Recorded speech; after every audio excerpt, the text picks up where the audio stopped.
భారీ ప్రాజెక్టులు ఏర్పాటు చేసిన ప్రతి సందర్భంలో కూడా భూసేకరణ అనేది ప్రభుత్వాలకు ఒక పెద్ద సవాల్గా చెప్పుకోవచ్చు. పోలవరం ప్రాజెక్టు నుంచి, పట్టిసీమ ఎత్తిపోతల పథకం నుంచి, అదేవిధంగా చింతలపూడి ఎత్తిపోతల పథకం, ఇలా ఏ ఎత్తిపోతల పథకాలు జల ఇరిగేషన్కి సంబంధించిన ప్రాజెక్టులు అయినప్పటికీ, లేదా పరిశ్రమలకు సంబంధించినటువంటి ఏర్పాటుకు సంబంధించిన అంశాలు వచ్చినా కూడా భూసేకరణ అనేది పెద్ద ఎత్తున సవాల్గా మారినటువంటి పరిస్థితి. అలాంటి ఒక సవాలే ప్రస్తుతం ఏలూరు జిల్లాలో నేవీ ఆయుధ డిపోకు సంబంధించినటువంటి సమస్య ప్రధానంగా ఎదురవుతున్న పరిస్థితి. 2023లో నేవీ ఆయుధ డిపోను ఏలూరు జిల్లాలో ఏర్పాటు చేయాలి. ప్రధానంగా ఏజెన్సీ ప్రాంతంలోని జీలుగుమిల్లి మండలం వంకావారి గూడెంలో దీన్ని ఏర్పాటు చేయడానికి ప్రతిపాదనలు అందినాయి. దానికి సంబంధించి విశాఖపట్నానికి చెందినటువంటి నేవీ అధికారులు, అదేవిధంగా ఏలూరు జిల్లాకు సంబంధించినటువంటి రెవెన్యూ అధికారులు దీనికి సంబంధించి కరస్పాండెన్స్ చేసుకున్నారు.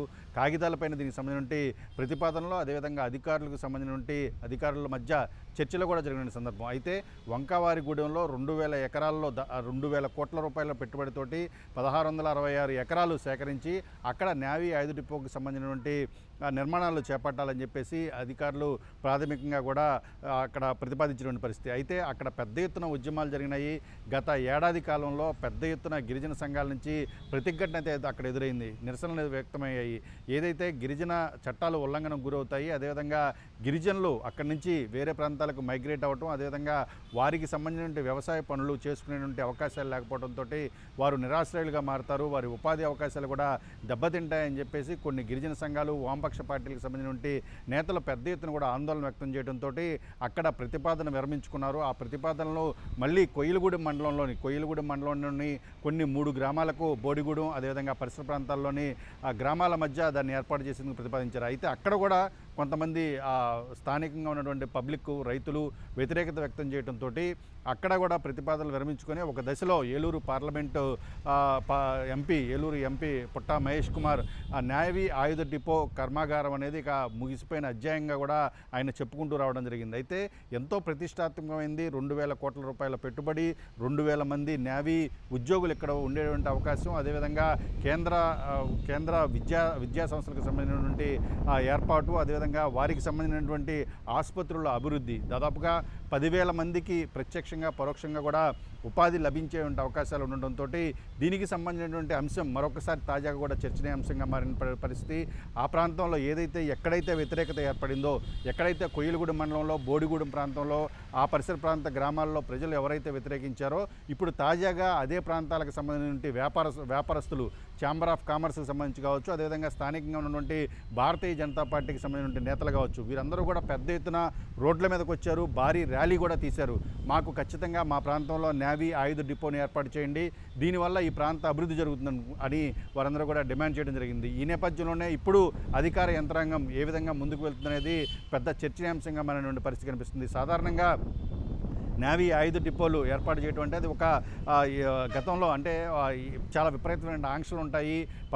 రైతులు వ్యవసాయ భూముల్లోకి వెళ్ళి పనులు చేసుకోవాలన్నా, లేదా సాధారణ పబ్లిక్ ఆ పరిసర ప్రాంతాల్లో నివసించేవారు ప్రయాణాలు చేసుకోవాలన్నా ఇబ్బంది అవుతుంది, టెక్నికల్గా ఇబ్బందులు ఎదురుపడతాయి అని చెప్పేసి కొన్ని రకాలైన అనుమానాలు. అదేవిధంగా ఈ ప్రాంతంలో ఏర్పాటు చేయడం వలన భూసేకరణ అనేది పెద్ద ఎత్తున కూడా నష్టపోతాము. భూములు ఇప్పుడు ఏదైతే ప్రభుత్వం తీసుకొని వారికి నష్టపరిహారం చెల్లిస్తుందో, ఆ చెల్లించిన నష్టపరిహారం తీసుకున్న రైతులు మరో చోట భూములు కొనుక్కోవాలంటే ఆ మొత్తానికి ఆ భూమి తిరిగి మళ్ళీ అంతే మొత్తంలో భూమి కొనుగోలు చేసేటువంటి అవకాశం ఉండదని చెప్పేసి రైతులు ప్రాథమికంగా కూడా అభ్యంతరాలు లేవనెత్తున్నటువంటి సందర్భంలో ఇప్పుడు స్థానిక ప్రజల నుంచి వస్తున్నటువంటి ఒక ప్రతిపాదన, మాకు మా ప్రాంతంలోనే భూసేకరణ జరిపి మా ప్రాంతంలోనే ఈ నేవీ ఆయుధ డిపోను ఏర్పాటు చేయండి అని చెప్పేసి ఒక డిమాండ్ తెరపైకి తీసుకొచ్చారు.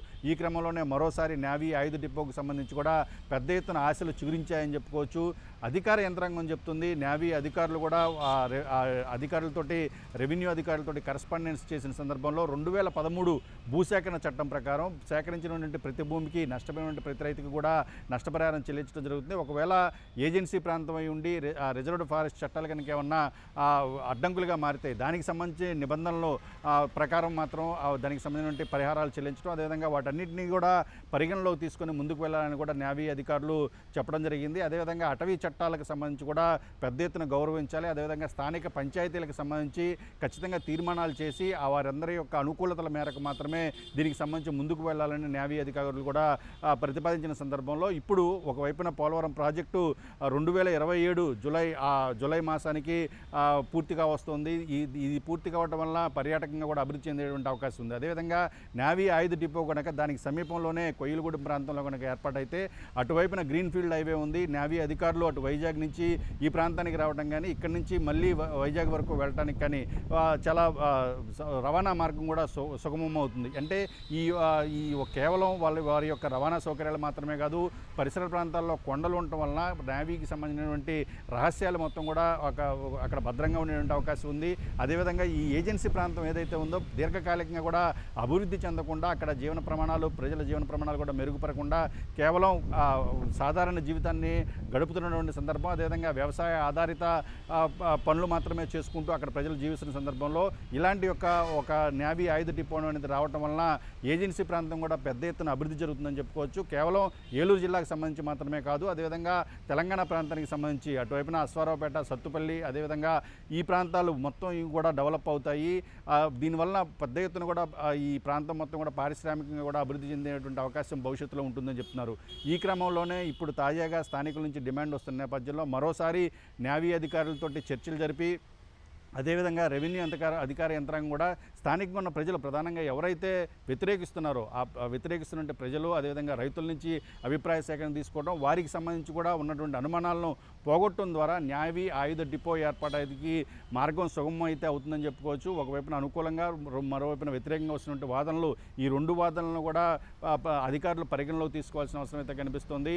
ముందుగా అయితే ఇక్కడ ఎవరైతే వ్యతిరేకిస్తున్నారో వారి అనుమానాలను నివృత్తి చేయడం ద్వారా మాత్రమే నేవీ ఆయుధ డిపో ఏర్పాటు అనేది మార్గం సుగమం అవుతుందనేది మాత్రం నిర్వివాదాంశం.